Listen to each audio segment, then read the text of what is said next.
¿Cómo les va? Muy buenas noches. Bienvenidos al Día D en este jueves 10 de abril del 2014, programa 980 en este 2014, año en el cual estamos cumpliendo 20 años ya con este programa de televisión, que llega a gran parte de la provincia de Buenos Aires a través del Canal 2 de Mar del Plata. En una jornada de jueves particular, lógicamente, como todos sabemos, teniendo en cuenta lo relativo a este paro convocado por la CGT opositora, unido a la CTA y a otros sectores que se ha convocado, y sectores de izquierda que también se han sumado, generando algunos cortes y algunos inconvenientes en cuanto al tránsito. Quizás sea aún pronto como para sacar algunas conclusiones a lo largo de estos días. Ya a partir de mañana viernes y a partir de las jornadas subsiguientes se va a poder tener un panorama un poco más claro de lo que ha ocurrido. En el paro en el cual, más allá de que se notó un alto acatamiento, quizás no en los niveles que se han dicho en algunos sectores, ni tan altos ni tan bajos, ¿no? Fue un día en el cual hubo que hacer una especie de balance entre un paro tranquilo que mostraban algunos y un paro agitado y violento que mostraban otros. La cuestión es que hubo de las dos cosas. Hubo calles vacías, hubo negocios cerrados, pero también hubo violencia. Aquí en Mar del Plata lo hemos visto con algunos taxistas que han sufrido la rotura de algunos de sus vidrios, de algunos comercios que fueron invitados a cerrar sus puertas, teniendo en cuenta la situación de paro y que, según aducían quienes estaban pidiéndoles por favor que cierren sus puertas de manera muy amable, les decían que había una cuestión de no obligar a sus trabajadores a no adherir al paro. La cuestión es que ahí estaba esta situación de un paro que tiene fundamentos dados en cuanto al desagrado a la política económica de la Argentina y en cuanto a ciertos sectores que pareciera como que están directamente haciendo un paro en contra del gobierno, lo cual puede ser aceptable, y seguramente que hay medidas con los trabajadores que deben ser tomadas. Por ahí algunos planteaban la cuestión, en este mismo paro, en este mismo jueves, se planteaba por un lado, quienes estaban protestando, la cuestión del impuesto a las ganancias, y por otro lado, gente que no comía. Había una amplia gama de protestas y de reclamos válidos en el marco de esta protesta del jueves, y había otros de otro tenor, y había otros de posicionamiento político, y había otros de distinta índole. La cuestión es que esto ocurrió, y los resultados o las consecuencias o las conclusiones acerca de esta protesta nacional que se ha vivido, seguramente en los próximos días se va a ir desglosando, y seguramente con visiones particulares de cada sector. Pero no quiero dejar pasar que estamos cerrando una nueva semana, ya la semana pasada también planteábamos esto, y también enmarcados en este paro que hubo algunos hechos de violencia. En la violencia en la sociedad, y de eso hablaremos en un rato. Tendremos por aquí un investigador del CONICET, un sociólogo, Enrique Andreotti Romanín, quien nos va a plantear algunas de las cuestiones del porqué de esta sociedad violenta, cuáles pueden ser los fundamentos, cuáles son las causas, y también analizando el tema de la seguridad a partir de lo que ha ocurrido. Esta semana estalló una bomba mediática aquí en Mar del Plata en relación informativa, más que mediática, en cuanto al tema de las licencias de conducir, de eso también hablaremos. Es decir, tenemos varios temas en esta noche del día de hoy, así que les propongo, si nos acompañan, que hagamos la primera pausa comercial y ya empecemos con las entrevistas. Buenas noches.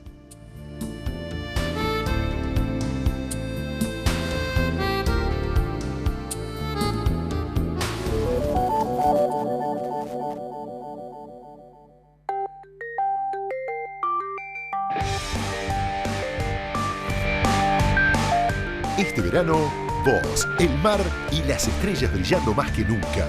En Mar del Plata, la ciudad de las estrellas. Colegio de Ingenieros y Centro de Ingenieros.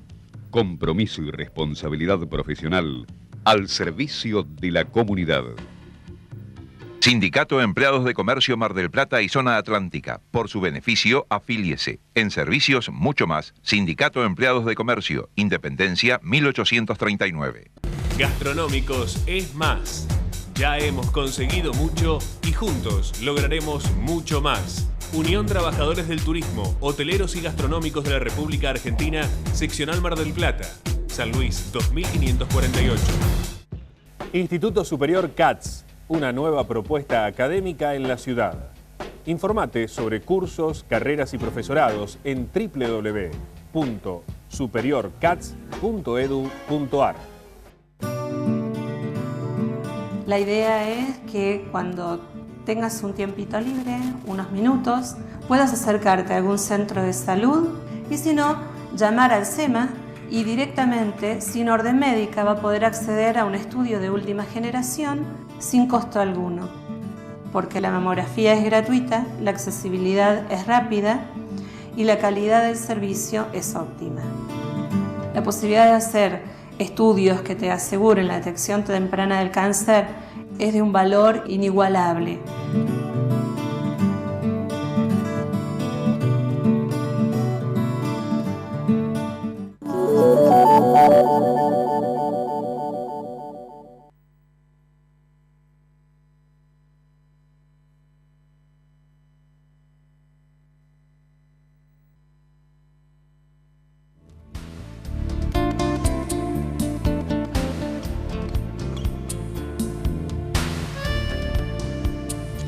Tenemos el gusto de recibir por aquí una vez más al presidente del Colegio de Martilleros, Miguel Ángel Doncini. Miguel Ángel, buenas noches, gracias por venir. No, gracias a ustedes por invitarnos. Bueno, felicitaciones, ha sido reelecto en su cargo. Exactamente, es el quinto mandato, estuve en 2 mandatos consecutivos, después 4 años estuve afuera totalmente de la institución, fue uno de los periodos que trabajé mucho con el plan estratégico, y bueno, volví de vuelta como lista opositora, ganamos varias elecciones y en esta hubo una sola lista, así que nos dejaron ya.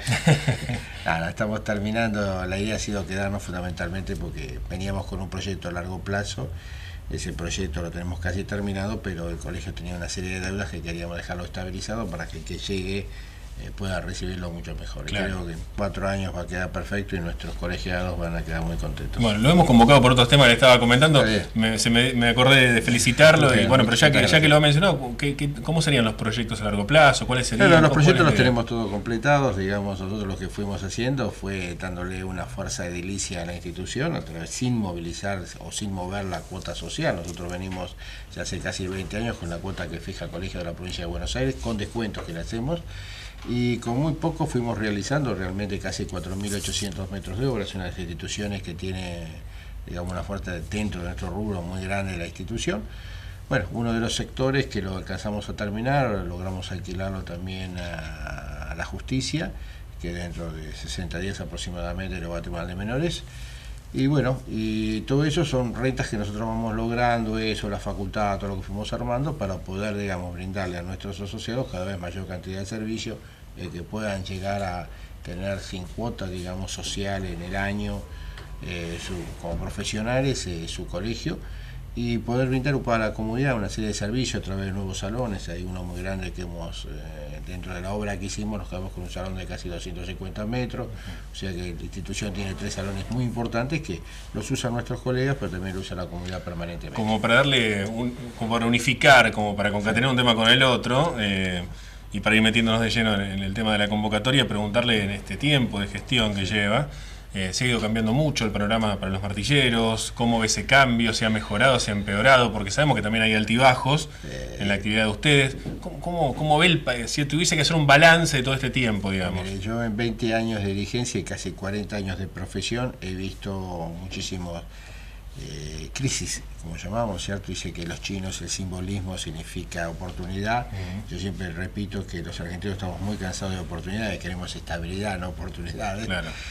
Esta es una crisis de las muchas que ha habido, pero no ha sido tan fuerte como otras. O sea, es una crisis que se mantuvo con dinero, tanto en dólares, tanto en pesos, es cierto, con un periodo muy fuerte. No nos olvidemos que en el 2000-2001 nosotros pensábamos que el mundo se terminaba, o sea, la propiedad no valía nada, la gente quería tener dólares, se la regalaba, nadie la quería, claro. Fue un periodo muy difícil, no había dinero, la gente sin dinero, y en el 2013 empezó a haber un, digamos, floreciente, y tuvimos hasta el 2011 en el cual hubo el problema del Blue. Bueno, empezó a desacelerarse el mercado inmobiliario, pero es un mercado que siempre ha tenido subidas y bajadas. La década del 90 fue muy difícil también. En la década del 90, por ejemplo, uno vendía una propiedad y siempre decía, la quiero vender a lo que me lo está cotizando el Estado. Era mayor la evaluación fiscal que tenía el Estado cuando uno era escritural de lo que realmente había vendido. Pagaba más sin haber recibido. En fin, hay un montón de cosas que ha pasado que son características de la Argentina con unas variaciones muy grandes. Y bueno, todo eso hace un poco el encanto de esta profesión, en la cual todos los días hay que ayornarse, pensar diferente. Yo siempre digo a los chicos cuando se reciben y toman el juramento, o aquellos que por ahí son más grandes que han hecho la carrera, yo digo que es una profesión que no tiene techo, que todos los días a la mañana se sale con la ilusión de hacer la operación, y si no, pero esa ilusión siempre sigue, y lo que nos va potenciando a través del tiempo y lo que hace que realmente uno lo sienta y la ame a través del tiempo. Le pregunto, ya llegando, ha hecho un panorama realmente fantástico, le agradezco, pero ya llegando a esta época nos metemos en lo coyuntural. Usted decía que después del 2011 ha llegado esta etapa de la situación del dólar paralelo, que tampoco es la primera vez que ocurre en la Argentina, digamos, del dólar paralelo que aparece, esta situación de la compra, de la venta, que los cedines sí, que los cedines no, que se acuerda, hemos hablado del cedín acá, Miguel Ángel. Digo, ¿en qué situación estábamos? ¿Cuál es el estado actual? ¿Se compra más? ¿Se vende más? He notado incluso diferencias, o por lo menos según información que va trascendiendo, entre lo que ocurre, supongamos, en Capital, lo que ocurre en la provincia de Buenos Aires, lo que ocurre en Mar del Plata, lo que ocurre a nivel nacional. Digo, Mar del Plata pareciera como que tiene cierta burbuja a veces en torno a las diferencias. Pero quiero que usted nos cuente o que nos diga concreto y qué es lo que está pasando en el mercado hoy. Venía en un avión y venía Héctor Peralta Ramos, uno de los nietos de los fundadores de la ciudad, y me dijo una frase que siempre me quedó: Mar del Plata es la última ciudad que entra en crisis y la primera que sale. Como ciudad dentro del país. Y eso ha sido siempre, es característico, es una ciudad que aparece una ciudad grande, con una cantidad de gente que viene a vivir permanentemente. Así es un poco el sueño de todo argentino cuando llega, digamos, que se jubila por ahí o que se va a dedicar a vivir más tranquilo, se viene a la ciudad de Mar del Plata. Es una ciudad con turismo, es una ciudad con muchos inversores, entonces eso hace que se motorice muchísimo y eso hace que sea la última y la primera siempre de salir de las crisis. Esta ha sido, como dije, es una crisis leve, en la cual no tenemos un panorama exacto, porque lo que nosotros estamos viendo son los datos estadísticos del Colegio de Escribanos, que son exactos, yo no discuto, pero son escrituras. En algún momento se hablaba de un 50, 60%, 70%, se llegó a hablar menos de operaciones de mes a mes, y en otros ahora se habla que tenemos mayor cantidad que el año pasado. No son realidades, son escrituras. Las escrituras, por ejemplo, cuando tenemos los edificios, fundamentalmente los de fideicomiso, que fueron los que más se realizaron en los últimos 5 años, esos edificios terminan, entre que se hacen y se escrituran, terminan por ahí 3, 4, 5 años. Hoy estamos sacando las escrituras en este momento que venían de 4 o 5 años, cuando todavía no habíamos entrado en el periodo del 2011. Entonces no tenemos una certitud. Pero sí yo le puedo decir que es un mercado estable, desacelerado, que no es con gran cantidad de operaciones, pero que se sigue movilizando. En Mar del Plata por lo menos se sigue motorizando. Pero en esto de que Mar del Plata sale más rápido de las crisis, ¿está saliendo de esa crisis? ¿Está desacelerado, pero está levantando? Lentamente va saliendo de la crisis, se va movilizando. Nuestros profesionales, no le voy a decir que es brillante, pero están mejor, es un tipo de profesional que nosotros tenemos son inmobiliarias familiares, que es una característica diferenciada de lo que pudo haber sido Capital Federal, que son grandes empresas inmobiliarias. Entonces, aquellas empresas inmobiliarias que tienen 100 empleados adentro, con los gastos de 100 empleados, Mar del Plata la que más tiene puede tener 6 o 7 empleados, como máximo, y son poquititas. Las demás son familiares, casi todo un empleado, la mujer, el hijo, por ahí, es cierto, se trabaja diferente. Entonces no hay costos fijos tan grandes, más o menos se fueron manteniendo, el mercado se siguió moviendo, la venta de lotes a través de los distintos créditos ayudó, los alquileres, la parte administrativa que agrega, y ventas que siempre hay quien quiere vender, quien necesita vender y quien quiere comprar también, quien necesita comprar. Planteado el tema de la compra-venta, me gustaría hablar del tema alquileres, porque también tuvo un movimiento. De hecho, este aumento pactado que hay, que no se puede establecer sino sobre todo el contrato, pero que se da de aumento entre un año y el otro, el primero y el segundo año, ¿ya lo están pactando en el 30%? ¿Esto es así? Exactamente, pero usted fíjese que es un producto que únicamente aumenta una vez al año. Sí. Bueno, en algunos casos ahora quisieron colocarlo cada 6 meses, yo soy enemigo fundamentalmente en lo que son locaciones de 24 meses, sí, las comerciales. ¿Qué se buscó? Y más o menos acompañar lo que es el periodo inflacionario. Nosotros sabemos que la inflación ha ido arriba del 30%, pero vamos a la lógica. ¿Cuáles son las paritarias que están en este momento? Están marcando del 27 al 30%. Muy bien, entonces lo que se está subiendo en el alquiler es un 30%, pero no se sube un año después, para que dé todo un año completo, con toda la variación que puede tener. Yo creo que el alquiler se ha manejado muy bien hasta ahora, y es lo que ha permitido que esté bastante estabilizado entre lo que cobra la persona que está alquilando y el valor que puede tener. Por ahí, no para el propietario, para el propietario es uno de los periodos en que menos renta recibe. Es una renta segura, pero con mayor porcentaje, debe estar un 4 o 5% en este momento cuando saca los gastos, por el valor que tienen los inmuebles y por lo que se puede pagar. Pero ese 30 es lógico. Porque si yo le estoy fijando ahora 30, cuando lleguemos, le voy a fijar en enero, le fijé, por ejemplo, lo tenía 24 meses, venía con un porcentaje de un 20, 25 y quedó otro 30% ahora. Ese 30% va a ser todo el año, le va a quedar fijo, no va a tener aumento. Y sí tuvo en ese periodo la paritaria que le va a marcar, el aumento del sueldo lo va a tener. Yo creo que está bastante aproximado, que no hay un desfasaje. Lo duro sería que dijeran 50%, correcto, y usted tiene una paritaria un 27, 28, 30. ¿no? Claro, claro. Y la pregunta es si se sostiene el mercado de alquiler. El alquiler se está sosteniendo bien. Porque había aumentado, a partir de esta situación de la venta, del dólar y demás, había aumentado la cantidad de alquileres, por lo menos en el mercado había más oferta. Hay muchísima oferta y una demanda que es la demanda normal moderada, que es la que regula el mercado, porque si usted va y ve que está fuera de precio, que le quiere poner un valor ahora y un valor diferenciado muy alto dentro de un año, se lo quiere poner cada 6 meses, busca otra cosa y la consigue. Era otra época difícil en la cual nosotros abríamos el diario, no encontrábamos ningún aviso de alquileres, muy poquititos avisos de alquileres, y era cuando a veces conversábamos, decíamos, bueno, los alquileres los sueldos van por la escalera, los alquileres van por el ascensor, porque no lo alcanzaba nunca. Entonces ahí era muy complicado y era mucho el porcentaje que se le llevaba del sueldo que tenía cada uno. Gracias por haber venido, Miguel Ángel. No, gracias a ustedes. Miguel Ángel Doncini, presidente del Colegio de Martilleros de nuestro distrito, en esta noche del día de hoy. Hacemos una pausa, ya volvemos.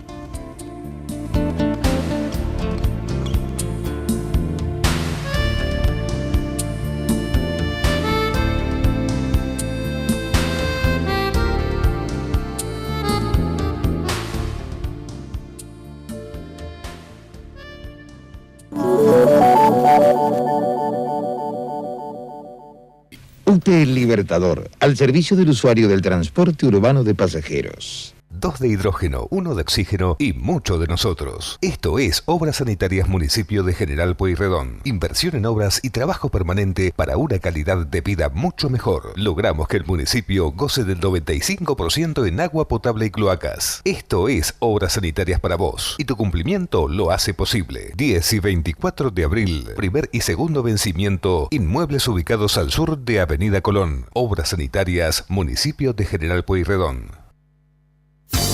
EDEA te invita a suscribirte al envío de la factura digital. Recibí tu facturación por correo electrónico. Solicítala desde nuestra página edeaweb.com.ar. Sumate a la factura digital. Más fácil, más rápido, más cómodo, sin cargo y sin demoras. EDEA, también en Internet, cada día más cerca. Desde ahora hay una nueva manera de comunicarse con la municipalidad, el Centro de Atención al Vecino, donde podés informar sobre fallas en luminarias y semáforos y también acceder a otros servicios como la obtención de turnos para tramitar la licencia de conducir y denunciar autos abandonados en la vía pública, una línea telefónica, una página web y una aplicación para celulares diseñadas para que puedas enviar solicitudes y recibir respuestas en tiempo y forma. Llama gratis al 147 y accede al Centro de Atención al Vecino, Municipalidad de General Pueyrredón.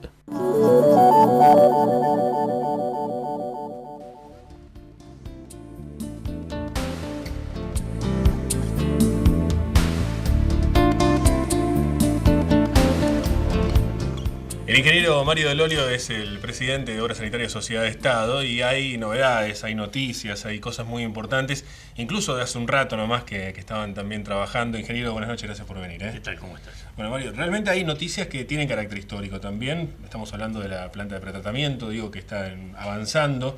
Y quiero arrancar por ahí y preguntarle en qué instancia estamos, qué fue lo que se está por anunciar o se está anunciando por estas horas con respecto a esta tan anhelada planta de pretratamiento.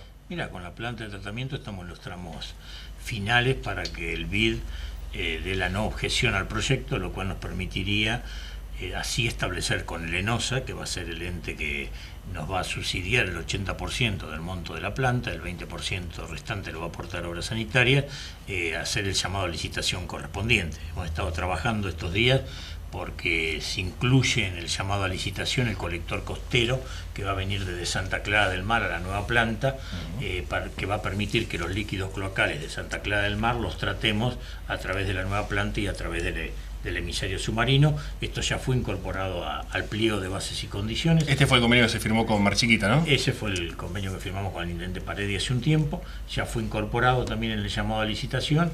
Es una obra de 20 millones de pesos más, sobre los cuales no aportará evidentemente Obras Sanitarias, porque es una obra que va a permitir que esta sea la primera obra interregional, podemos decir, de tratamiento de los líquidos cloacales. Y bueno, estamos esperando en los próximos días avanzar ya en el llamado a licitación para comenzar la construcción de la planta de efluente. O sea que ya estamos ahí a días nomás de que pueda empezar a surgir este proceso licitatorio. Para que se concrete. Evidentemente a veces los televidentes que nos escuchan ven que volvemos, pero son trámites que son complejos. Si bien existe el acuerdo marco que firmó el BID con el gobierno nacional, que lo ejecuta a través del ENOSA, después hay que cumplir una serie de requisitos en cuanto al proyecto, en cuanto a un plan institucional. Obras Sanitarias ha hecho un plan institucional de 10 años, que incluye, por ejemplo, que ya estamos trabajando, incluye, por ejemplo, ir en 5 años hacia un proceso de micromedición, que incluyó profundizar las tareas de responsabilidad social empresaria que realiza Obras Sanitarias, fundamentalmente con el eje de concientizar sobre el uso racional del agua y sobre el cuidado del medio ambiente, trabajar en medidas que tengan que prevenirnos con el cambio climático. Estamos viendo las lluvias cómo impactan cada vez más, que se está produciendo, que cada vez son de mayor duración, menor tiempo, con lo cual esto hace colapsar las instalaciones fundamentalmente de pluviales. Bueno, en todos esos temas se viene trabajando, y también trabajando fundamentalmente con los vecinos, con las instituciones intermedias. Preguntarle, Mario, porque a ver, para usted es muy habitual, es muy conocedor, entiende. Nosotros que lo hemos entrevistado en varias oportunidades hablando de esta misma planta, lo hemos analizado en varias oportunidades y por ahí conocemos. Probablemente haya gente del otro lado, porque también una autocrítica vale, ¿no?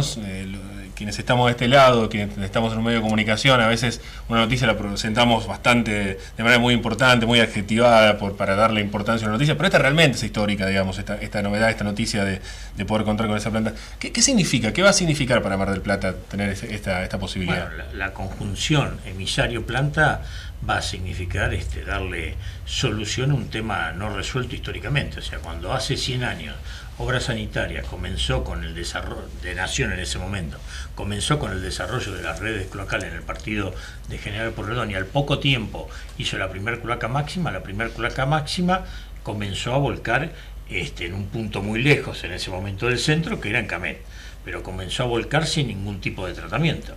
Así continuó con la segunda, con la tercera cloaca máxima. En el año 87 se hizo un primer avance que significó hacer la actual planta de efluentes, que es un pretratamiento, retiene los sólidos más importantes.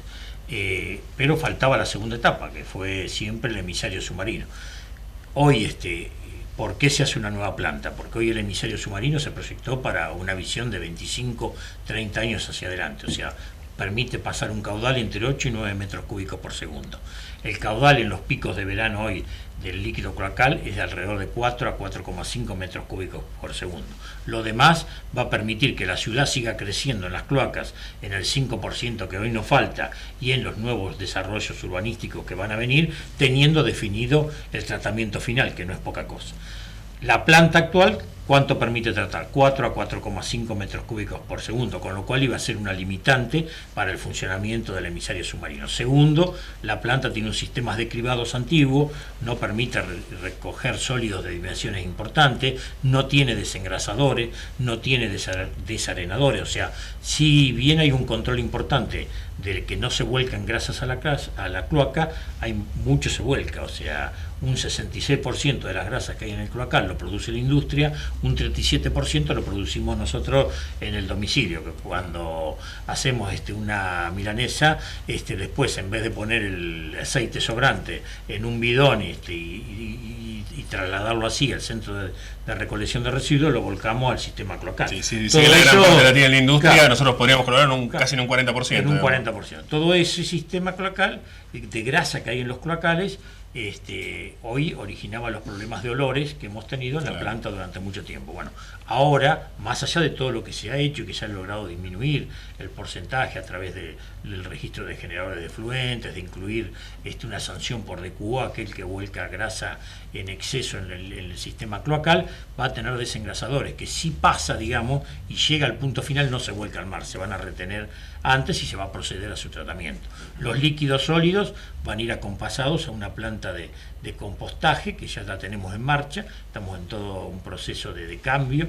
En este momento estamos haciendo en Antártida Argentina, en la entrada del predio, en terrenos que son de obras sanitarias, un sector de recepción de los restos de poda, para que con esos restos de poda se hace chip y se mezcla con el resto de los líquidos cloacales y se logra sacar un fertilizante. De esta forma eliminamos la producción de contaminación a través de los residuos que tengamos de la planta. Este sistema también forma parte de la nueva planta de efluentes, con lo cual, como te decía, lo que se le va a dar solución definitiva al problema ambiental que origina el tratamiento de los líquidos cloacales y va a permitir una mejora notable en todo el frente costero del partido de General Pueyrredón y en este caso también de Santa Clara, que ahora se incorpora al tratamiento de la planta y del nuevo emisario. Seguramente, Mario, la verdad que lo hemos planteado en varias oportunidades, le hemos hablado, seguimos hablando y realmente la noticia tiene este carácter de histórico, ¿no? Es solucionar un problema de larga data que tenemos por acá y con varios intentos anteriores que se han hecho y que nunca se terminaba de concretar. Ahora no solamente el emisario, que es una obra enorme,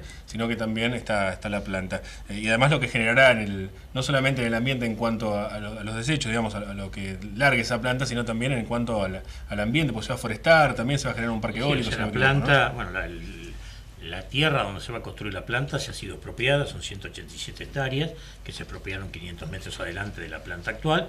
Esas 187 hectáreas ya han sido cercadas y la obra contempla todo un proceso de forestación de forma tal que si en algún momento hay algún escape de olores pueda ser contenido dentro de ese predio, y el predio se complementa la planta, el sector de compostaje y la posibilidad de realizar un parque eólico que serían aproximadamente de 10,5 megawatts, proyecto que ya tenemos desarrollado y que estamos en la búsqueda de financiamiento. Hemos hecho distintas gestiones a través de la presentación acompañados por el BID en un club de inversores en Suiza, hemos estado con la Corporación Andina de Fomento, estamos trabajando en distintos frentes buscando el financiamiento que la energía producida nos permitiría en este caso alimentar la planta, alimentar el emisario submarino y alimentar prácticamente todo el acueducto norte de obras sanitarias. Usted nos decía hace un rato que una gran parte, el 60% de esas grasas vienen de la industria y hay un sector industrial muy importante que ha sido durante mucho tiempo responsable. La gran mayoría se ha adecuado, ha mejorado, ha beneficiado incluso para todos, digamos, en cuanto a sus condiciones de trabajo y en cuanto a los desechos que sacan. Estoy hablando del puerto concretamente, digamos. Y hoy hubo anuncios relacionados con el puerto. Hoy ustedes estuvieron trabajando, creo, ahí en la zona sur también, de obras sanitarias. Cuéntenos un poco también de eso, Mario. Bueno, ahí se trabaja permanentemente, o sea, hay un control. En esta semana hemos estado reunidos con la Autoridad del Agua, que es el organismo provincial que tiene en sí el control final sobre los vuelcos, porque estamos haciendo operativos conjuntos, fundamentalmente en aquellos casos que son reincidentes. O sea, nosotros hoy hacemos un control permanente sobre el vuelco de grasa, que es lo que te explicaba, y aquel que vuelca en exceso tiene una penalización en su factura de agua y de cloaca. Pero el objetivo no es penalizar, el objetivo es que invierta en sistemas de tratamiento para dejar de volcar. Esto nos ha permitido mejoras importantes. Por ejemplo, la industria de anchoita, que estaba cercana a Batán, volcaba cualquier cantidad de camiones atmosféricos anuales durante la zafra. Hoy, frente a existir un costo para el tratamiento que le efectuamos esos camiones que él volcaba, prefirió hacer la obra de cloaca. Hizo una obra de 2 kilómetros de cloaca y hoy no vuelca más sin tratar ese sistema, que a eso es lo que se apunta con este control. Todavía con la industria harinera y en particular con alguna de las harineras de Mar del Plata tenemos muchos conflictos porque están muy lejos de acercarse al cumplimiento. Si hablamos de 700 partes por litro de grasa, que sería lo que fija la norma provincial, estamos a veces teniendo vuelcos que superan las 100.000 partes, y esto origina el mal funcionamiento de todo el equipamiento. El primer problema aparece en la escollera sur, donde las bombas se bloquean y no pueden bombear, y lleva a nuestro personal a hacer tareas de limpieza muy complicadas para poder volverlo a poner en funcionamiento. El problema se traslada inmediatamente después a Magallanes, que es la estación de bombeo que está enfrente, en la Avenida de los Trabajadores y Magallanes. En esos sectores trabajamos además permanentemente con bacterias que, podemos decir, para que entiendan, se comen la grasa y hacen que no se peguen las cañerías, porque si no vuelcan grasa caliente, que cuando se enfría obstruye las cañerías. De ahí estamos trabajando permanentemente, y en esta semana hemos combinado acciones a llevar posteriormente a cabo en conjunto con la Autoridad del Agua para tratar de que se adecúen a los parámetros de vuelco, porque esto es un requisito indispensable para el funcionamiento de todo el sistema. La nueva planta y el emisario han sido calculados y proyectados para un caudal y para un efluente que cumple determinadas condiciones.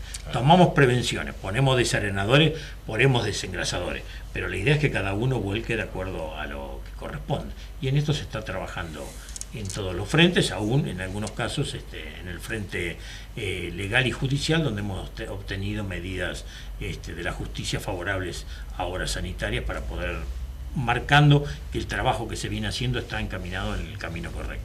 Ingeniero, se nos ha terminado el tiempo, la verdad que quedaron temas por hablar, lo vamos a volver a invitar, además para ya empezar a hablar concretamente de fechas, que no, lógicamente la ansiedad también corre, cuando esté más ya sobre todas estas habilitaciones necesarias para empezar sobre el proceso licitatorio y demás.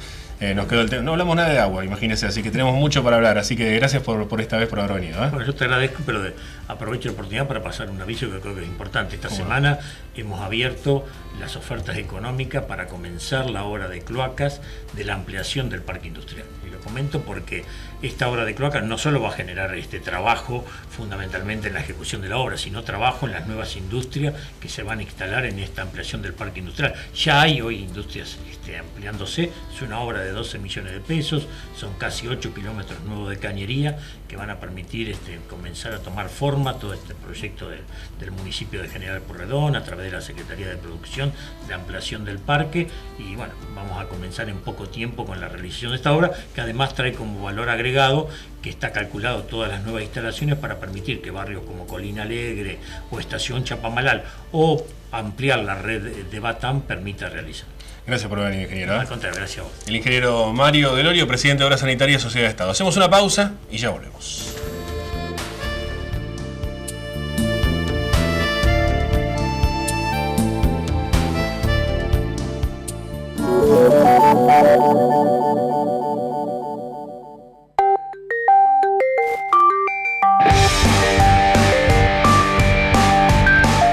Este verano, vos, el mar y las estrellas brillando más que nunca. En Mar del Plata, la ciudad de las estrellas. Colegio de Ingenieros y Centro de Ingenieros. Compromiso y responsabilidad profesional al servicio de la comunidad. Sindicato de Empleados de Comercio Mar del Plata y Zona Atlántica. Por su beneficio, afíliese. En servicios, mucho más. Sindicato de Empleados de Comercio. Independencia, 1839. Gastronómicos es más. Ya hemos conseguido mucho y juntos lograremos mucho más. Unión Trabajadores del Turismo, Hoteleros y Gastronómicos de la República Argentina, Seccional Mar del Plata, San Luis 2548. Instituto Superior CATS, una nueva propuesta académica en la ciudad. Informate sobre cursos, carreras y profesorados en www.superiorcats.edu.ar.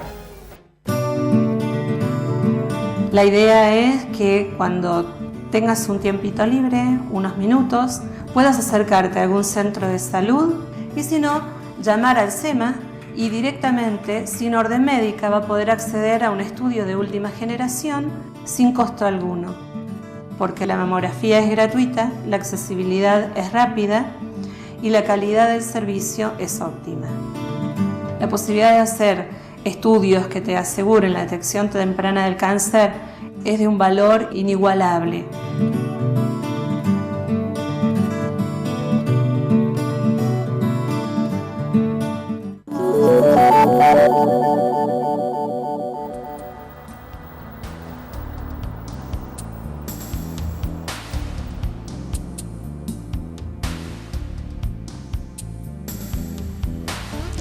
Federico Lorén Balcarce es investigador del CONICET, es profesor de Sociología en la Universidad Nacional de Mar del Plata. Y tenemos el gusto de recibirlo por aquí. Federico, buenas noches, gracias por venir. ¿Qué tal, Nicolás? ¿Cómo te va? Bueno, iba a presentar el tema, un poco lo había presentado al comienzo del programa. Lo había encarado en realidad por el tema del paro del día de hoy, que se ha desarrollado con algunos hechos de violencia, pero uniéndolo también al tema de linchamientos. Sacando esos dos temas que son por ahí más coyunturales, pensar en una sociedad que en una esquina donde uno le cede el paso al otro hay insultos permanentes, todos enseguida casi convidándose a pelear, digamos, me parece que hay una situación que se ve de cierta violencia. También en el delito se da la violencia, digamos, son delitos cada vez más violentos, y por eso teníamos ganas de invitarte, Federico, y te agradecemos que hayas venido. ¿Cómo entendemos este momento de la sociedad? ¿Cómo lo entendés vos? ¿Cómo lo estás viendo? ¿Por qué tanta violencia? ¿Si hay un origen de la violencia? Vamos a ir desglosando pregunta por pregunta, pero digo, un poco encarar el tema de cómo es este momento de la sociedad.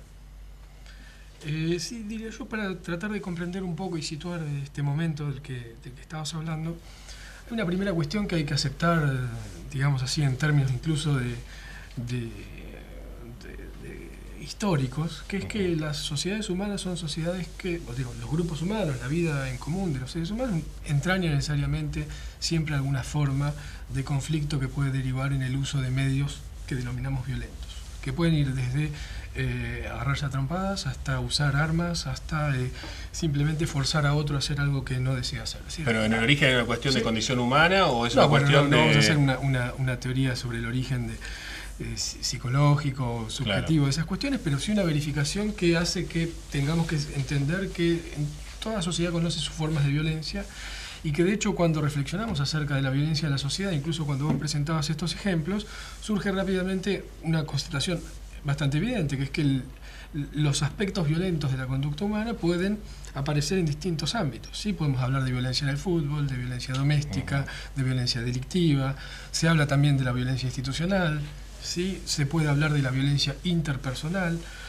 violencia de género, que no necesariamente es lo mismo que violencia doméstica. Es decir, hay una serie de declinaciones de la violencia que lo que muestran es que ciertos aspectos del comportamiento humano que recurren a determinados medios no consentidos para lograr determinado tipo de finalidades pueden desplegarse en distintos ámbitos, ¿no? Esa es una primera constatación que me parece que es importante porque estamos en un momento donde tiende a asociarse la violencia al delito, ¿sí? Y por ahí a veces se queda fuera de la agenda toda una dimensión de la violencia interpersonal, institucional y en espacios quizás menos visibles de la sociedad o que tienen menos capacidad de acceder a la agenda y que sin embargo son también muy dramáticos. Vos recién separabas en distintos ámbitos, ¿no? Sí. La cuestión de la violencia en el fútbol, violencia doméstica, violencia de género, escolar, la violencia escolar, violencia institucional, etcétera, ¿no? Sí. ¿Tiene la misma raíz esa violencia? No, claramente. Entonces, la primera cuestión, cuando uno reflexiona sobre un problema tan importante, es tratar de dimensionarlo y pensar cuáles son las múltiples formas y manifestaciones de ese fenómeno. Y una vez que uno identifica esas múltiples formas o manifestaciones de un fenómeno, tratar de entender cuáles son las lógicas específicas que están operando en cada caso. Hay una pregunta que uno se puede hacer cada vez que uno observa un comportamiento delictivo. Algunas tienen que ver con cuestiones muy descriptivas. ¿Quién hace qué a quién? ¿No? Es decir, alguien insulta a alguien en el tráfico o alguien golpea a otro con un objeto contundente o alguien, hay que ver ahí si lo definimos como violencia o no, alguien le grita o hostiga verbalmente a otro. Primera cuestión, caracterizar quién le hace qué a quién, cómo eso sucede y eventualmente empezar a preguntarse ahí por qué sucede esto, es decir, cuáles son las motivaciones que llevan a una persona o un conjunto de personas a incurrir en interacciones o actividades de tipo violento que pueden tener, como decíamos recién, distintas características. Entonces, ¿quién le hace qué a quién? ¿Cómo lo hace? ¿Por qué lo hace? Y una cuestión que creo que está implícita en la pregunta que vos planteás es hasta qué punto como sociedad o dentro de un grupo particular de la sociedad ciertos comportamientos que pueden ser a priori definidos como violentos son aceptados o no. Me parece una cuestión fundamental porque el hecho de la violencia, no por naturalizarlo, pero tiene esta generalidad de la que hablábamos antes y sin embargo las sociedades toleran mayores o menores niveles de violencia o definen como violentos o no a ciertos comportamientos. Y en ese sentido uno podría hasta incluso pensar que muchos de los avances de movimientos sociales como el feminismo o muchos avances del sistema político como la pacificación de las luchas y de las disputas por el poder en realidad son procesos que han tendido a limitar el uso de la violencia, pero que también han tendido a volver ilegítimo el uso de la violencia, por ejemplo, en relaciones entre hombres y mujeres o entre contendientes políticos. En ese sentido hay como todo un marco, no diría cultural, que es una palabra que no me gusta, pero sí un marco social e institucional que tiende a hacer posible o no determinado tipo de comportamientos. Entonces, cuando ante un comportamiento violento existe rápidamente una sanción, ¿sí? O rápidamente hay una respuesta social que tiende a condenar a quien se comporta violentamente, uno podría decir que los mecanismos de ajuste normativo y de regulación de las conductas en la sociedad funcionan. El problema es cuando, quiero decir, es un problema a reflexionar, tampoco digo, el problema es cuando determinados tipos de violencia son consentidos, tolerados y a veces hasta exaltados. Y acá vuelvo a decir, ¿no? Puede ser la violencia de género, que puede ser vista como una manifestación de machismo, puede ser la violencia en el fútbol, que puede ser también vista como una afirmación de la masculinidad y de la pertenencia, puede ser la violencia política, que en algunos casos tiende a ser, o ha sido en algunos momentos históricos, exaltada como una forma heroica de acción política. Y eso me parece interesante porque más allá de la materialidad de los comportamientos y del observable de los comportamientos, la pregunta es qué tipo de enmarcamiento o de significado se le atribuye socialmente a esos comportamientos. Sí, yo también te quiero preguntar por el tema, vos decías recién, no tratás de utilizar el término cultural, ¿no? Pero evidentemente hay en la estructura cultural algún tipo de arraigo a todo este tipo de violento, o incluso en la educación, ¿no? Uno entiende como que te han enseñado de que tal guerra le dio la victoria a tal sector y eso ha permitido la independencia de tal país a través de una guerra. O sea, siempre hay un hecho violento y por eso te preguntaba también si hay una cuestión cultural, no la llamamos cultural, pero entre comillas cultural, una cuestión de incluso hasta de impulso humano, como lo planteaba Freud en su momento, pero digamos de Eros y Tánatos, digamos, en cuanto al impulso humano, de lo bueno y lo malo, digamos, que una cosa necesaria de la otra, o es una cuestión también que se pueda cambiar en el tiempo en esto. Ok. En ese sentido justamente yo trataba de, por ahí, no recurrir a la idea de lo cultural, porque en algunos puntos puede ser como un atajo para pensar sobre los problemas de fondo. ¿Qué quiero decir? Si uno dice que algo es cultural, es como una especie de huella o de marca o de carga genética de una sociedad, como que una sociedad puede ser más violenta mientras otras lo es menos, etc. Y en realidad me parece que lo más interesante es tratar de pensarlo primero en términos históricos, es decir, entender que puede haber momentos de mayor violencia y momentos de mayor pacificación de los vínculos sociales. Si fuese por eso, si no fuese así, quiero decir, estaríamos condenados a seguir repitiendo ciertos patrones de comportamiento que hemos tenido en el pasado y que hoy afortunadamente no tenemos. Quiero decir, me parece que en ese sentido, por ejemplo, en el campo de la política, la pacificación es una conquista social y que incluso iría contra toda visión esencialista que dijese culturalmente los argentinos estamos predispuestos o inclinados a resolver nuestros conflictos violentamente, o la política argentina está atravesada por la violencia o cosas por el estilo. Me parece que esencializar o naturalizar no es un buen camino. Por eso yo decía que más que pensar en términos de una cultura más o menos fija que se nos impone como una especie de herencia, pensar en términos de cómo se van estructurando los vínculos sociales, cómo en algunas áreas vamos conquistando espacios de pacificación en la política, incluso en términos, por ejemplo, no quiero acá ser malentendido, pero por ejemplo toda la violencia sobre los niños o sobre las mujeres, que sería muy difícil medir en términos históricos cuánto aumentó, si descendió, etcétera, etcétera. Me parece que, por ejemplo, sin entrar en esos detalles, se ha convertido en un tipo de comportamiento crecientemente condenado por la sociedad. Sí, hasta hace algunas décadas o algunas generaciones, incluso en mi generación diría yo, el hecho de golpear a los niños era visto como parte del proceso educativo. De eso doy testimonio, claro, que me dio mi mamá. Pero en todo caso, digamos, ahora a nuestros hijos, a los hijos de nuestros amigos, no les pegamos cuando no quieren comer la comida o cuando no quieren ir a la escuela un día que hace frío, ¿no? O sea que pensarlo... que en ese sentido hay una mayor... ¿cómo decirlo? Hay mayores niveles de conciencia en la sociedad sobre que determinado tipo de comportamientos no son aceptables, que pegarle un chirlo a un chico no es aceptable, que levantar la voz o usar el cuerpo de manera hostil frente a una mujer o frente a una pareja o frente a quien fuese, no es un comportamiento aceptable, no puede aceptarse ni en términos de cultura machista, ni en términos de lo que fuese. Y en ese sentido me parece que, por eso yo decía, ¿no? La sociedad va volviéndose más intolerante con respecto a los comportamientos, a ciertos comportamientos violentos. Quizás, obviamente, las asignaturas pendientes sean enormes, ¿no? Es decir, creo que en ese sentido algunas cosas que hemos hablado sobre, como que vos has planteado sobre el tráfico, son generan perplejidad, ¿no? A ver, todavía no nos pasa como en México o en Brasil, donde no nos pasa tanto, aunque pasa, que un altercado en el tránsito termina a golpes de cuchillo o de tiros, ¿no? Es decir, en ese sentido todavía estamos en el plano del insulto y del gesto obsceno, que sin dudas es un comportamiento violento, pero que entraña más un tipo de violencia gestual o simbólica y no necesariamente una violencia que ejerce daño sobre el cuerpo del otro. Eso es un límite importante para mí, ¿no? También la cuestión de la violencia muchas veces es usada como un concepto para impugnar o para cuestionar el comportamiento de otros, ¿no? Y no es lo mismo el insulto que el golpe, ¿no? O el insulto que el tiro. Por eso me parece que ahí hay algunas cuestiones a reflexionar también acerca de cómo se usa el término violencia en nuestro lenguaje ordinario.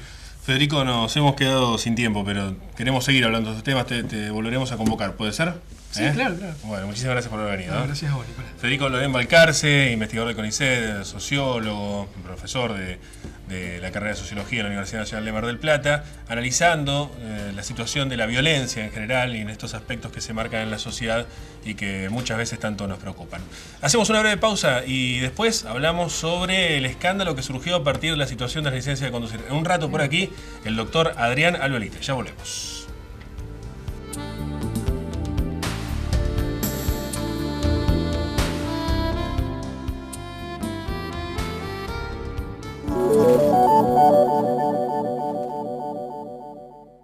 UTE Libertador, al servicio del usuario del transporte urbano de pasajeros. 2 de hidrógeno, 1 de oxígeno y mucho de nosotros. Esto es Obras Sanitarias Municipio de General Pueyrredón. Inversión en obras y trabajo permanente para una calidad de vida mucho mejor. Logramos que el municipio goce del 95% en agua potable y cloacas. Esto es Obras Sanitarias para vos. Y tu cumplimiento lo hace posible. 10 y 24 de abril, primer y segundo vencimiento, inmuebles ubicados al sur de Avenida Colón. Obras Sanitarias Municipio de General Pueyrredón.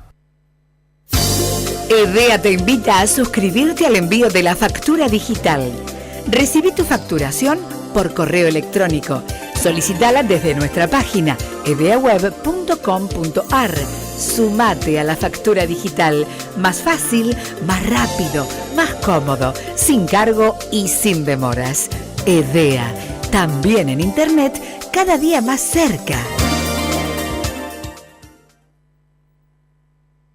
Desde ahora hay una nueva manera de comunicarse con la municipalidad, el Centro de Atención al Vecino, donde podés informar sobre fallas en luminarias y semáforos y también acceder a otros servicios como la obtención de turnos para tramitar la licencia de conducir y denunciar autos abandonados en la vía pública. Una línea telefónica, una página web y una aplicación para celulares diseñadas para que puedas enviar solicitudes y recibir respuestas en tiempo y forma. Llama gratis al 147 y accede al Centro de Atención al Vecino, Municipalidad de General Pueyrredón.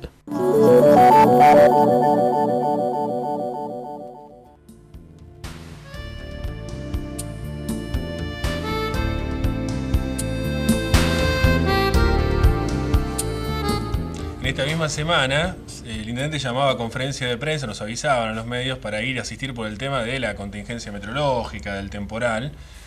Y en el marco de esa conferencia de prensa surgió la información. Carnet de conducir, los oficiales, los reales, pues no son truchos, pero de manera ilegal entregados. Y de ahí más empezar a conocer de la cantidad de detenidos, algunos fueron liberados, de la cantidad de detenidos que había como empleados municipales, algunos nombres que circulaban. La verdad que impactó esto que venía como rumor hace tiempo y que ahora, por suerte, lo está investigando la justicia. Por suerte el municipio se pone a trabajar en pos de terminar con este tipo de accionar delictivo, porque es delictivo, en definitiva. Está con nosotros el doctor Adrián Albolite. Adrián, buenas noches, gracias por venir. Buenas noches, Nicolás, un gusto nuevamente compartir. Bueno, realmente nos sorprendió a la mayoría la noticia. Creo que solo los que estaban detrás de la investigación tenían conocimiento de esto, de que se está investigando, ¿no? Pero de un tema que venía, insisto, como rumor hace mucho tiempo. Cuéntanos un poco cuál fue el panorama, cómo se empezó a investigar, cuáles fueron las herramientas que se utilizaron. Bueno, la verdad que cuando con el director del área, Guillermo Iglesias, hace un largo tiempo recibimos algunos comentarios de vecinos que nos daban cuenta de una situación presuntamente irregular vinculada con la comisión de algunos hechos ilícitos de corrupción en el área de licencia de conducir. Fuimos a comentarle al intendente esta situación y él categóricamente nos dijo: a mí no me importan los nombres, pero quiero que vayan al hueso del asunto, quiero que participen activamente, impulsen todas las instancias necesarias para que se haga una investigación penal que permita verificar y en su caso certificar si estas presunciones, si estos comentarios, si estos rumores realmente constituían un hecho de la realidad o eran pura ficción. Y en ese marco fue que trabajamos conjuntamente con el doctor Fernández Garelo, quien conformó un equipo de investigadores de delitos complejos que puso también en funciones para investigar todos estos hechos a 3 fiscales que intervinieron activamente, el doctor Payela, el doctor De Niro y la doctora Irigoyen, quien la verdad trabajamos codo a codo desde la municipalidad, llevando personas a declarar que aportaban testimonios importantes, aportando elementos documentales, información estratégica que enriquecía la investigación y que permitía también avanzar de otra manera en esta pesquisa. Adrián, a ver, lo interrumpo, el otro día el doctor Fernández Garelo en la radio nos planteaba la cuestión de que hace un tiempo, un par de años atrás, al mismo líder de la banda, no vamos a dar nombres hasta que la justicia no confirme nada y demás, ¿no? Pero el mismo líder de la banda lo llevaron casi a juicio y en el juicio no tenían las pruebas necesarias, que ahora sí están las pruebas. ¿Cómo se juntaron esas pruebas? ¿Qué fue lo que se hizo? ¿Cómo fue el procedimiento? Bueno, como le decía, hubo testimoniales, aportes de declaraciones testimoniales, aportes de prueba documental, escuchas telefónicas, cámaras ocultas, y una multiplicidad de elementos que contribuyeron a poder justamente reunir un plexo probatorio que fue tan importante que no tuvo dudas el juez de garantías, el doctor Errandonea, en autorizar que en forma simultánea se libren más de 10 órdenes de allanamiento y se practiquen las detenciones de 25 personas. 22 de ellas fueron detenidas en los diferentes procedimientos y 3 de ellas, que eran empleados municipales, uno cuando advirtió el arribo de la primera allanamiento que se hizo, o de uno de los tantos allanamientos que se hizo en el comando central de la división de licencia de conducir, se dio la fuga.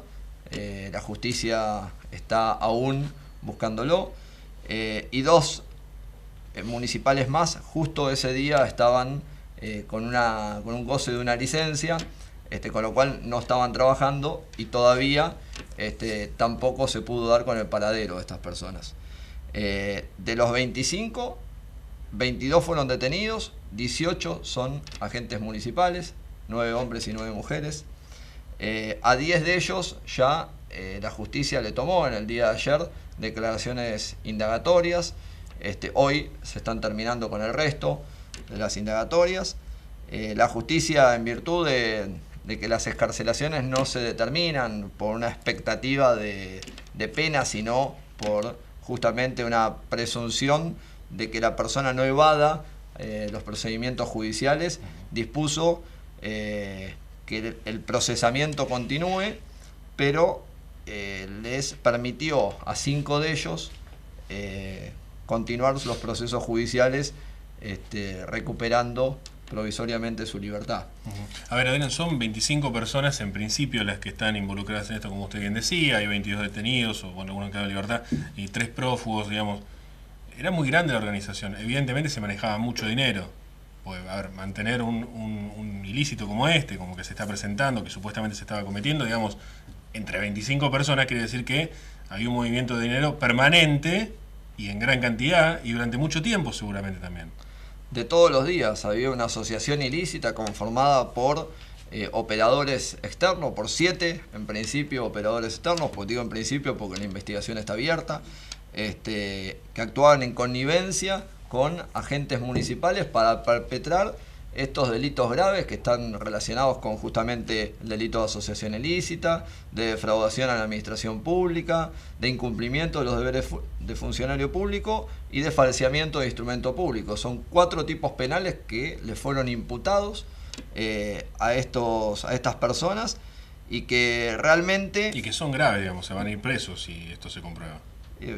Posiblemente, sí, sin lugar a dudas. Y la verdad es que lo que necesitamos es que justamente en una gestión que comenzó el 11 de diciembre del 2007, esta gestión que lleva adelante el intendente Pulti, que en estos más de 6 años no tuvo un solo funcionario ni investigado ni procesado por delitos vinculados con cohecho, con situaciones de corrupción, que no es una virtud, pero también es de destacar, porque en esta Argentina que vivimos, y en este mundo donde uno escucha tantos hechos vinculados con situaciones de esta naturaleza, que una de las pilares de esta gestión sea la decencia, sea la transparencia, es una bandera que vamos a llevar bien en alto y que no vamos a claudicar en su defensa.